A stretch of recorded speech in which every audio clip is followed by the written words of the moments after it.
మకర రాశి వారు ఏ కార్యక్రమం చేపట్టినా పూర్తి చేసేందుకు కొంత శ్రమించక తప్పదు.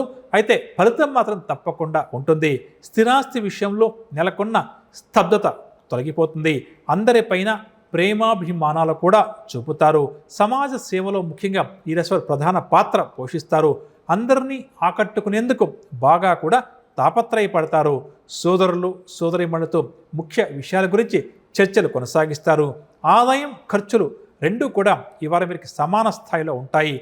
బంధువులను కలుసుకుని వారితో కూడా ఈ వారం మీరు ఉత్సాహంగా సమయాన్ని గడుపుతారు.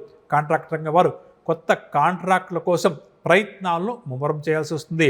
అదేవిధంగా మకర రాశి యొక్క విద్యార్థులు నిరుద్యోగుల కళ్ళు కూడా ఫలిస్తాయి. బంధువులతో సత్సంబంధాలు కూడా నెలకొంటాయి. వృత్తి ఉద్యోగ వ్యాపారస్తులు క్రమేపీ పుంజుకొని ముందుకు సాగుతారు. ముఖ్యంగా ఉద్యోగస్తులకు మంచి అవకాశాలు కూడా లభిస్తాయి అని చెప్పవచ్చు. రాజకీయవేత్తలు కళారంగం వారు కూడా మంచి విజయాలు సాధిస్తారు.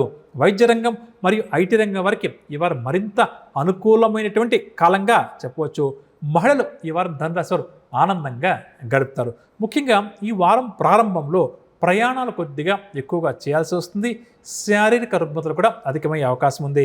కాబట్టి కాస్త జాగ్రత్త పడడం మంచిది. ఇక ధనిష్ట నక్షత్రం వరకు ప్రతి పనిలో కూడా ఈ వారం శ్రమ ఎక్కువగా ఉంటుంది. కాబట్టి ముందు జాగ్రత్త వహించడం మంచిదని చెప్పవచ్చు. పరిహార విషయానికి వస్తే మకర రాశి ప్రతి నిత్యం కూడా నవగ్రహ స్తోత్రాలు పఠిస్తూ ముందుకు సాగే ప్రయత్నం చేయడం చాలా మంచిది.